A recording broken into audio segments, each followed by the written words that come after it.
आज अपना रैन बाजार पुलिस स्टेशन लिमिट्स में ये पूरा बच्चा लोग ये कब्रिस्तान में बैठ के पूरा हंगामा कर रहे बोल के अपने को इन्फॉर्मेशन आया, तो हम लोग स्पेशल ड्राइव कंडक्ट करें ऑफिसर्स का इंस्ट्रक्शंस के लिए।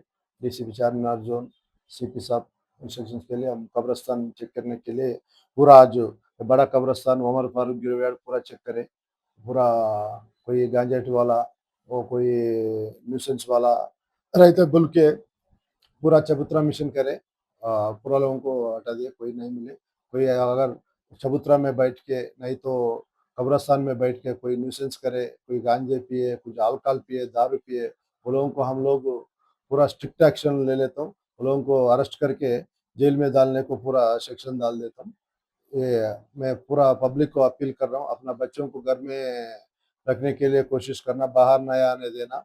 बाहर आए तो ये पूरा लोग मिल के कब्रिस्तान में बैठ के दारू पी रहे, सिगरेट पी रहे, ये पूरा कर रहे। इसके बारे में बाद में ये पीओसी टाइम में ऑफेंसेस हो रहे, इसके लिए स्टैबिंग्स हो रहे, वो लड़ाई हो रहे। इसके लिए हम लोग स्ट्रिक्ट एक्शन लेने को प्लान करें। Germanten super speciality hospital, national award winner doctor Mir Jawad Zar Khan, German trained senior orthopaedic surgeon and director, माहिर डॉक्टर्स डॉक्टर वासिफ आजम और doctor Bharavi Chanduri, senior cardiologist और दीगर डॉक्टर्स नुमाया खिदमत अंजाम दे रहे हैं। Robotic surgery, advance cath lab, MRI, operation theatre, ICU, 2D ultrasound जैसी सहूलियात से आरास्ता कॉर्पोरेट लेवल हॉस्पिटल। वाजबी फीस में हर मर्ज से शिफायाबी के लिए Germanton super speciality hospital, Attapur,